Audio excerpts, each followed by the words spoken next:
इस लेक्चर में देखेंगे हीट ट्रांसफ़र में कि यूनिफॉर्म हीट फ्लक्स है उस केस में जो ट्यूब का सरफेस टेम्परेचर है वो कैसे कैलकुलेट करें।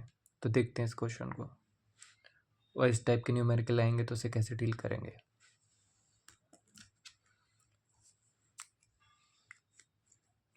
तो ये एक ट्यूब या पाइप समझ सकते हैं, और इसमें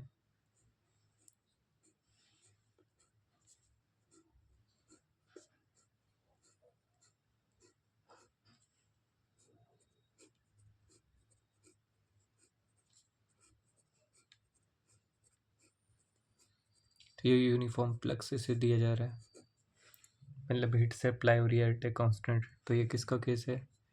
यूनिफॉर्म हीट फ्लक्स।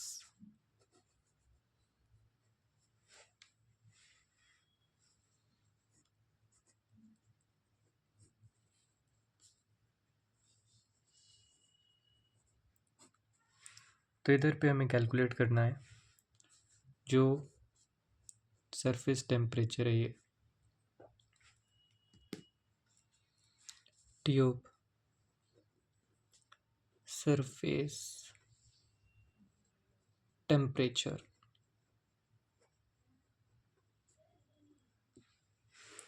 तो स्टार्टिंग में फ्लूइड इधर से आ रहा होगा, इनिशियल टेम्परेचर होगा Ti, ये एंट्री है, उसकी कुछ वेलोसिटी होगी जिससे आ रहा होगा, और एग्जिट में उसका टेम्परेचर होगा कुछ T0। तो ये ट्यूब या पाइप मान सकते हैं।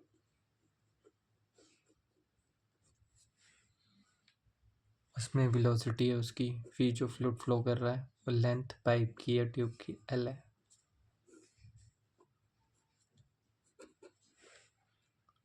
तो इधर पे पहले ही दे रखा है यूनिफॉर्म हीट फ्लक्स का अगर केस है तो उस केस में क्या होता है हम जानते हैं। For constant heat flux for, अब इधर पे एक चीज़ चेक करनी पड़ेगी केस कौन सा है, लेमिनार का है टर्बुलेंट का है, तो वहाँ पे देखना पड़ेगा।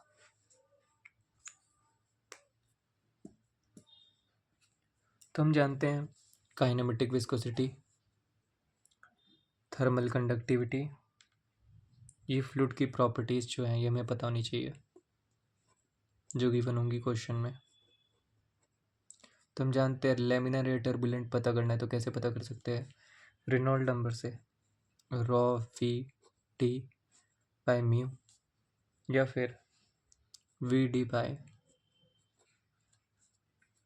तो इधर पे रॉ डेंसिटी है फ्लूइड की, वी है उसकी वेलोसिटी, पाइप का डायमीटर डी, और उसके बाद डायनेमिक विस्कोसिटी है, तो इससे रेनॉल्ड नंबर कैलकुलेट हो जाएगा, या वी डी और ये काइनेमेटिक विस्कोसिटी है, तो अगर ये दोनों चीज़ें पता है तो ये भी कैलकुलेट हो जाएगी। तो इस तरीके से रेनॉल्ड नंबर कैलकुलेट कर सकते हैं। और रेनॉल्ड नंबर अगर इफ़ लेस देन आ रहा है 2300, तो उस केस में ये हो जाएगा लेमिनार फ्लो।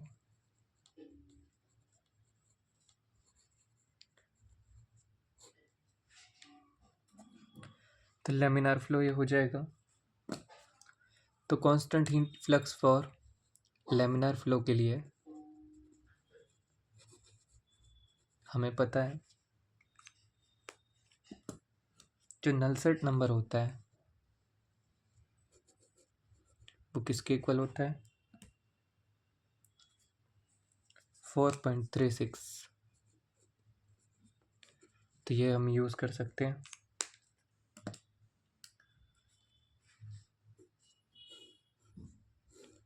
वेयर नलसेट नंबर जो है वो क्या होगा, HL/K,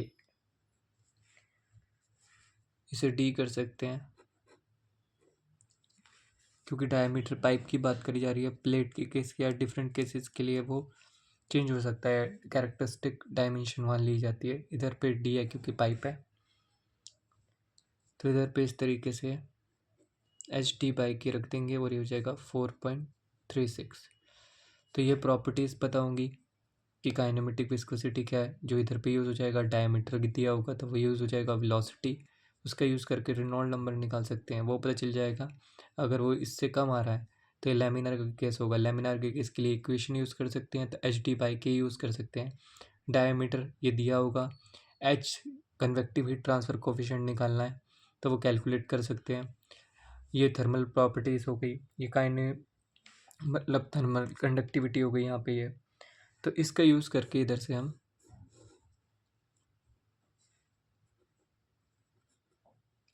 convective heat transfer coefficient calculate कर सकते हैं।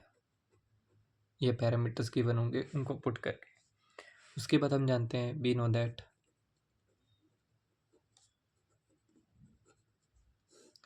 जो हीट ट्रांसफ़र है वो क्या होगा, H A T S minus T not. कैसे?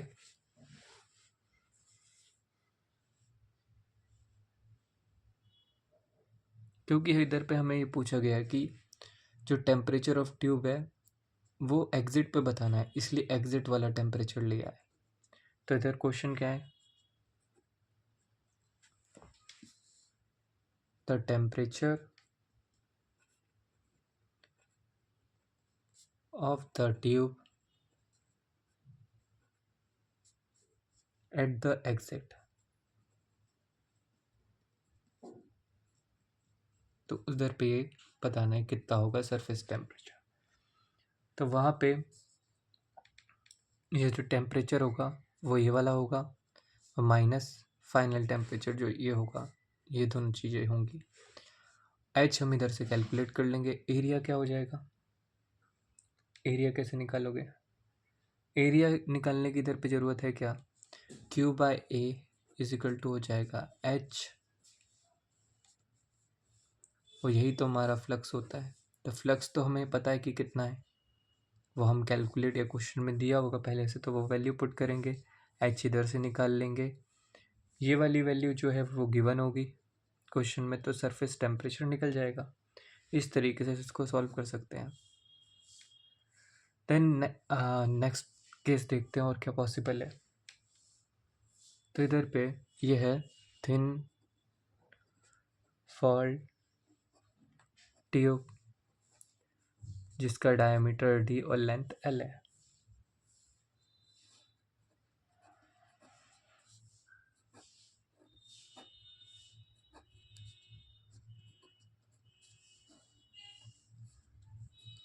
और इस केस में इनिशियल में टेम्परेचर आ रहा है हाई है, मतलब टेम्परेचर है मतलब हीट है, और फिर एग्जिट में वो जब आगे बढ़ता जा रहा है टाइम के साथ तो फाइनल टेम्परेचर उसका टी नॉट है। और यही हमें कैलकुलेट करना है कि फाइनल जब आउटलेट में निकला तो टेम्परेचर कितना है। इधर पे पर एक चीज़ है, इधर पे ये केस किस चीज़ का है,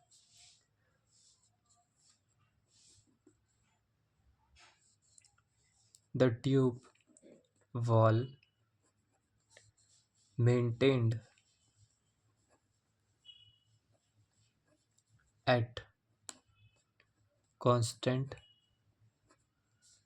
टेम्परेचर।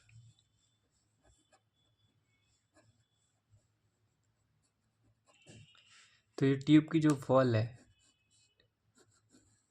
इसका टेम्परेचर क्या है, कांस्टेंट है। उस केस में हॉट फ्लूइड आ रहा है, वो ठंडा हो रहा है, या उसके साथ क्या वेरिएशन आ रहा है टेम्परेचर का, वही कैलकुलेट करना है। तो कैसे करेंगे, अब देखो जो ये वॉल है उसका टेम्परेचर तो फिक्स कर दिया, तो वॉल का टेम्परेचर फिक्स है, तो इसे स्ट्रेट लाइन से दिखा दिया कांस्टेंट है। दूसरा, जो हॉट फ्लूइड आ रहा है वो टाइम के साथ उसका टेम्परेचर घटता चला जाएगा। एक अजम्पशन लेके चल रहे हैं कि घट रहा है इधर पे, यानी टेम्परेचर जब गिवन होंगे उस केस में बढ़ भी सकता है घट भी सकता है, वो डिपेंड करता है कि वॉल का टेम्परेचर क्या है, इनलेट का टेम्परेचर क्या है, वो सारे सरकमटेंसेस। तो इनिशियल टेम्परेचर इधर पे क्या रहा होगा, टी आई, जो हायर आउटलेट में वो घट गया होगा, क्योंकि अब इसके कांटेक्ट में आ रहा है, धीरे धीरे वो टेम्परेचर डाउन जाएगा। अब ये जो टेम्परेचर डिफरेंस है डेल्टा टी आई हो जाएगा, और ये हो जाएगा डेल्टा टी टू। तो लॉग मीन टेम्परेचर डिफरेंस हम जानते हैं कैसे कैलकुलेट होता है, delta T one minus delta T two और log delta T one divide by delta T two. तो इधर से लॉग मीन टेम्परेचर डिफरेंस हम निकाल सकते हैं इस केस में। हमें इनलेट का पता है, फिर आउटलेट में कितना गया वो, और वॉल का टेम्परेचर तो फिक्स वो दिया होगा वो, तो इससे हम T delta T one delta T two निकाल के टी एम भी निकाल सकते हैं, लॉग मीन टेम्परेचर डिफरेंस। उसके बाद जो एरिया होगा पाइप का, जो कॉन्टैक्ट से क्या नाम है हीट लॉस हो रही होगी, वो क्या होगा पाई डी एल, क्योंकि पाई डी तो सरकमफेरेंस हो जाएगा और एल लेंथ हो जाएगा, तो पूरा सरफेस एरिया ये जहाँ से हीट लॉस हो रहा होगा, तो ये जो एरिया होगा surface area pi D L हो जाएगा। अब इधर पे हम जानते हैं वी नो दैट कि हीट ट्रांसफ़र कैसे होगा, Q U A delta T M. तो ये फॉर्मूला हम जानते हैं कि इधर पे क्यू यू क्या है, overall heat transfer coefficient, area जो हमें ये पता है पाई डी एल हो जाएगा, और लॉग मीन टेम्परेचर डिफरेंस ऐसे निकाल लेंगे। तो इधर पे कैलकुलेट कर सकते हैं कि हीट लॉस कितना हुआ होगा। ऑल्सो हम ये भी जानते हैं कि क्यू जो होता है वो होता है M C P D T. तो ये क्या हो जाएगा Q M C P, mass flow rate है ये, इनिशियल माइनस आउटलेट का टेम्परेचर।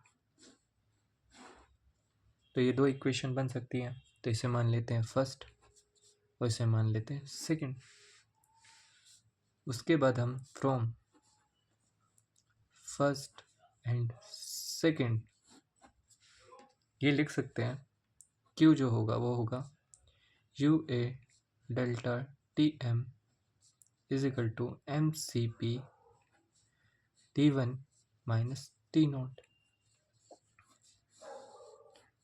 आई होप सबको समझ में आया, क्योंकि जितना भी इधर से फ्लो हो रहा होगा फ्लूइड, वो अपना हीट लॉस करेगा, तो वो हीट लॉस कितना होगा, यानी इतना ही होगा एम सी पी, जितना इधर से हीट गया होगा, यानी इधर से इधर जब ये पहुंचा होगा तो उसके टेम्परेचर में ड्रॉप आया, हीट लॉस हुआ, और वो लॉस कहाँ हुआ, बाहर की साइड हुआ होगा, तो वो इधर से कैलकुलेट सकते हैं, इसको इन दोनों इक्वेशन को इक्वेट करके हम पता लगा सकते हैं। तो अगर हम ये इक्वेशन यूज़ करें और इधर पे हो जाएगा पाई डी एल, तो इसको इस तरीके के क्वेश्चनों को इस तरीके से डील कर सकते हैं, और जो भी चीज़ें इधर पे कैलकुलेट करनी हम उसका पता लगा सकते हैं। यानी कोई भी वेरिएबल अगर दिया होगा तो ये चीज़ें यूज़ करके जो भी यानी इनपुट मिसिंग होगा उसे हम कैलकुलेट कर सकते हैं। तो मास फ्लो रेट इधर ये हो जाएगा, ये जो फ्लो कर रहा होगा जिससे सी पी, उसका स्पेसिफिक हीट फ्लूइड का, और इनलेट आउटलेट का टेम्परेचर हीट एक इस तरीके से कैलकुलेट हो सकती है जो लॉस हुई होगी। दूसरा ओवरऑल हीट ट्रांसफ़र कोफिशिएंट, उसके बाद एरिया और लॉग मीन टेम्परेचर डिफरेंस, इस तरीके से भी वॉल के रिस्पेक्ट में ये चीज़ें निकाल सकते हैं। दोनों की इक्वेट करके हम इसे सॉल्व कर सकते हैं। आई होप सबको समझ में आया होगा इस टाइप के क्वेश्चंस को कैसे डील करना है और हीट ट्रांसफ़र में ये कॉन्सेप्ट कैसे काम करते हैं।